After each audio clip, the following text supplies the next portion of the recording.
Assalamualaikum warahmatullahi wabarakatuh. Perkenalkan, nama saya Widi Nur Rahmat dari semester 5A. Di sini saya akan menjelaskan mengenai tugas metode penelitian hukum yang sebelumnya telah dibahas oleh Ibu Profesor Dr. Hajah Heni Nuraini SMH dan Bapak Dr. M. Randi Aridayandi SMH mengenai tugas jurnal yang dibuat oleh salah satu dosen Fakultas Hukum Universitas Surya Kencana, dan saya akan mengambil dari Ibu Dr. Hajah Mia Amalia SMH mengenai masalah pidana mati dalam perspektif pembaharuan hukum pidana di Indonesia.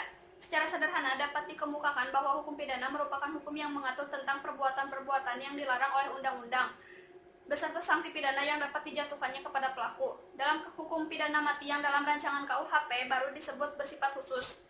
Penerapan pidana mati dalam praktek sering menimbulkan perdebatan di antara yang setuju maupun tidak setuju.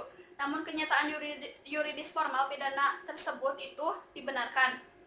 Karena menjatuhkan hukuman mati dianggap sebesar hukuman darurat yang biasanya jangan hanya dilaksanakan, maka KUHP hanya mengandung 8 kejahatan yang diancam dengan hukuman terberat itu. Sedangkan di luar KUHP, pidana mati sering dijatuhkan terhadap pelaku tindak pidana narkotika, yaitu di dalam UU nomor 9 tahun 1997 JO dan UU nomor 35 tahun 2009 tentang narkotika.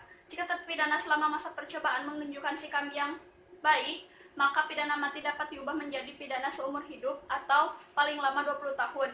Jika terpidana selama masa percobaan tidak menunjukkan sikap dan perbuatan yang terpuji serta tidak ada harapan untuk diperbaiki, maka pidana mati dapat dilaksanakan atas perintah jaksa agung.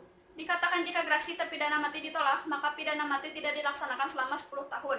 Karena terpidana melarikan diri, maka pidana mati tersebut dapat diubah menjadi seumur hidup dengan keputusan presiden. Atas pembaharuan demikian, ada yang menyatakan sekarang dalam RUU KUHP Indonesia mulai melakukan semacam pengunduran akan penerapan pidana mati. Hal itu merupakan suatu pola pikir yang patut dihargai.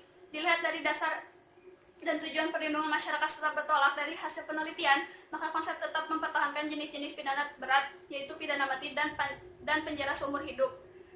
Formulasi juga mempertimbangkan perlindungan atau kepentingan individu. Dipertahankannya pidana mati didasarkan pada ide menghindari tuntutan atau reaksi masyarakat yang bersifat balas dendam atau emosional, tidak terkendali atau bersifat extralegal execution.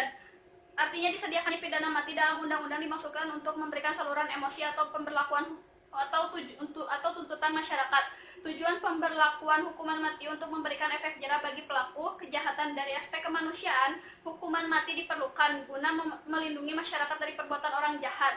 Artinya negara harus melindungi masyarakat dari perbuatan jahat para bandar dan produsen narkotika.